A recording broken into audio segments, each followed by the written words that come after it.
I started with chicken thighs, which I chopped up into small bits, and then shrimps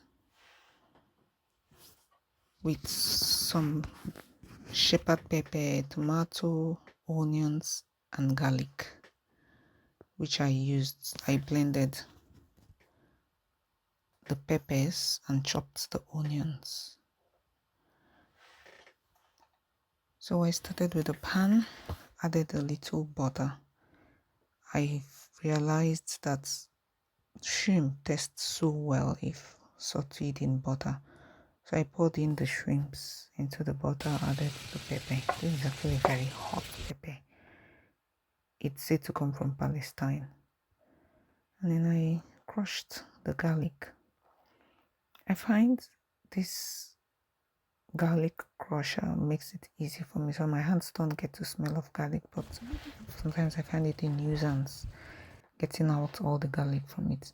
So I sauteed the shrimps, because it's the frosted shrimps, it had a little water in it.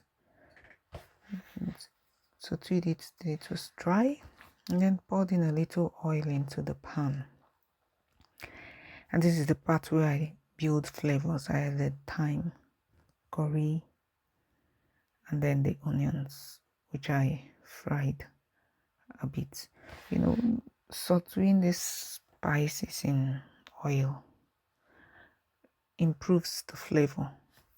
So when the onions was a bit golden, I added the chopped chicken thighs, which I let to cook a bit. I covered it and turned it at intervals, to which I added my ginger, garlic, powdered ginger, powdered garlic, and powdered onions. The aim here is to spice the meat and still let it cook in its own juice.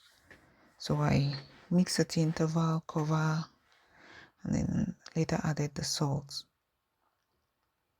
You could see the juice from the chicken coming out. And at this point, I felt it had cooked enough. This took about 8 or 10 minutes, thereabout.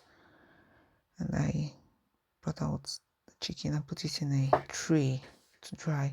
You see how I folded the edges of the foil to also trap the fluid. The aim here is to actually get as much flavor from this. I am not using artificial seasoning cubes.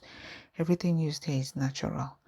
So I poured in the pepper and tomato mix into the pan and cooked it. And here it's me adding celery leaves. I grow this in my garden, and after harvesting I freeze them and take them frozen bit by bit. I find celery to be so nice in pasta. I added some grated nutmeg, and I let the pepper mix actually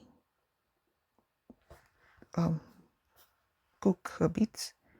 Added salt, tasted. This is the point where you taste and adjust whatever if you don't like the flavor. And here I added my shrimps and then the chicken. I mean, this is a flavor bomb. I don't see any reason why this wouldn't taste very nice. The umami from the tomato, the pepper, the shrimps, the chicken, and then the spices added. You don't really need artificial seasoning cubes if you know how to extract flavor from these things. So this is how I ate my pasta with this, and it tastes so nice.